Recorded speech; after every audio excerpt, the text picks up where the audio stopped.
What people think, believe, and feel affects how they behave.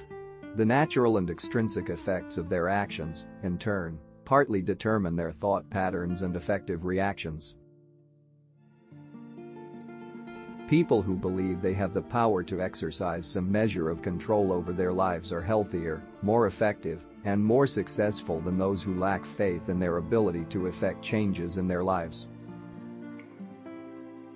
Moral justification is a powerful disengagement mechanism.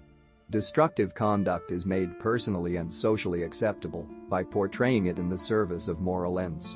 This is why most appeals against violent means usually fall on deaf ears. The content of most textbooks is perishable, but the tools of self-directedness serve one well over time.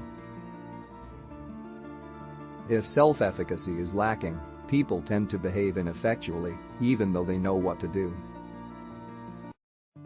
Self-efficacy is the belief in one's capabilities to organize and execute the sources of action required to manage prospective situations. If efficacy beliefs always reflected only what people can do routinely, they would rarely fail, but they would not set aspirations beyond their immediate reach, nor mount the extra effort needed to surpass their ordinary performances. Self-belief does not necessarily ensure success, but self-disbelief assuredly spawns failure. By sticking it out through tough times, people emerge from adversity with a stronger sense of efficacy. People's beliefs about their abilities have a profound effect on those abilities. Ability is not a fixed property. There is huge variability in how you perform. People with a sense of self-efficacy bounce back from failure.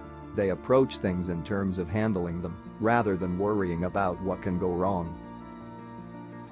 A theory that denies that thoughts can regulate actions does not lend itself readily to explaining complex human behavior. People not only gain understanding through reflection, they evaluate and alter their own thinking. People who perceive themselves as a highly efficacious act, think, and feel differently from those who perceive themselves as inefficacious. They produce their own future, rather than simply foretell it.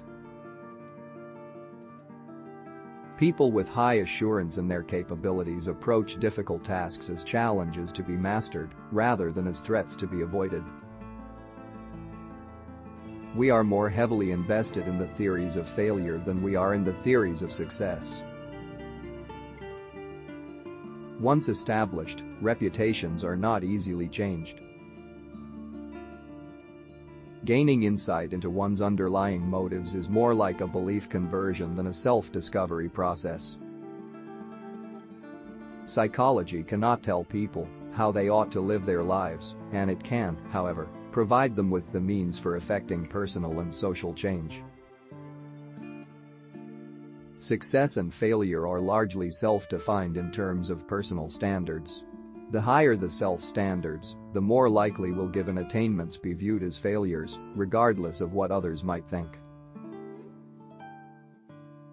In order to succeed, people need a sense of self-efficacy, to struggle together with resilience, to meet the inevitable obstacles and inequities of life. Most images of reality on which we base our actions are based on vicarious experience. By sticking it out through tough times, people emerge from adversity with a stronger sense of efficacy.